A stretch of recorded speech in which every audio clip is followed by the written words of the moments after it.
Hey guys, let's talk about one of our favorite hotels, the 1886 Crescent Hotel, located in beautiful Eureka Springs, Arkansas. Up on top of a hill overlooking the city sits the 1886 Crescent Hotel that is jam-packed full of some amazing history. So in 1884, the Eureka Springs Railroad commissioned a gentleman by the name of Isaac L. Taylor to build the Crescent. So they built the majority of this hotel out of limestone, and they brought this limestone out of the White River, which is 10 miles away.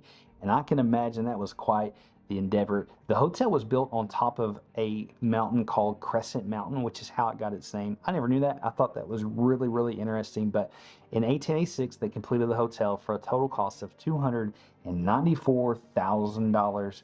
That's a lot of money, especially for back then. So on May the 20th of 1886, they finally opened up the doors of the Crescent, and there was a lot of people there. Hundreds of people came and danced in the Crystal Ball dining room. Politicians were there. It was a really big deal, and it kind of established the Crescent as the place to come and be at Eureka Springs. What I didn't know is for the longest time, you had to have an invitation to come stay at the Crescent. So I never knew that, thought that was a really interesting fact. The hotel proved to be very lucrative. Business was great. People were coming from all over the U.S. to come stay there because of the natural springs in Eureka, and that's what they were known for.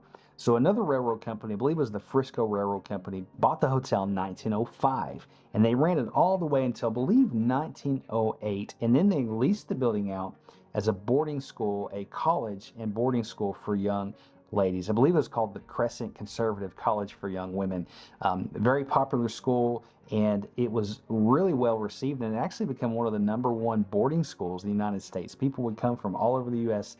to come and board here, come to college here. It was very popular. Still today, which I thought was really cool, some of the family members of the people who went to school there will come to the Crescent, kind of the alumni, and tour the Crescent and check out where their family went to school at, which I thought was very cool. But due to the Great Depression, they closed the doors of the hotel in 1934. But in 1937, now this is where things get really interesting, a gentleman by the name of Norman Baker bought the hotel and opened up what he called Baker's Cancer Curing Hospital. What's crazy about this is Norman Baker was not a doctor. He was nothing more but just a charlatan.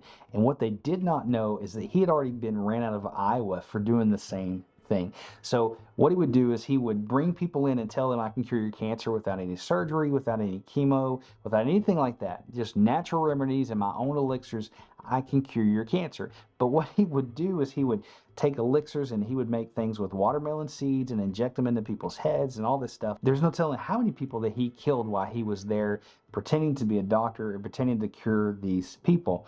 The crazy thing about it is he had a whole wing of the hospital where he would wheel these patients, the ones that were really bad, and block them off in there and shut the door so nobody else could hear them because he didn't want new patients hearing these people. And these people eventually died.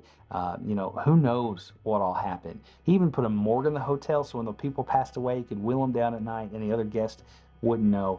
Kind of crazy. Fun fact, the morgue is still there and you can visit it. So what eventually got him in trouble was not all the things he was doing, pretending to be a doctor. What got him in trouble was mail fraud. What he would do when a new patient would come in, he'd have them sign this letterhead, and then he would go back and fill in the letterhead and say, hey, things are going great, could you please send more money? And he would send that to the family and they would send more money, and he would just cheat these people out of no telling how much money.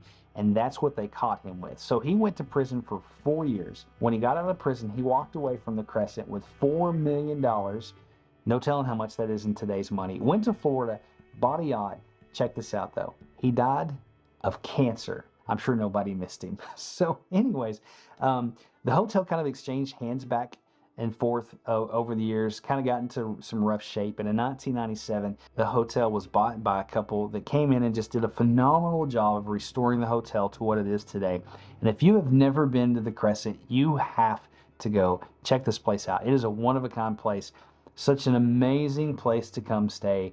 You won't forget the memories there. They've got an amazing spa, an amazing restaurant, an amazing dining room. It's just a cool place to come and spend some time with your family and then go check out the weird, quirky city of Eureka Springs. So I just wanted to share the history of the 1886 Crescent Hotel with you. I hope you enjoyed that. If I've got something wrong or I missed something, leave in the comments section. Let us know. We want to learn as much as we can about the Crescent, and we'll see you in the next video. Peace.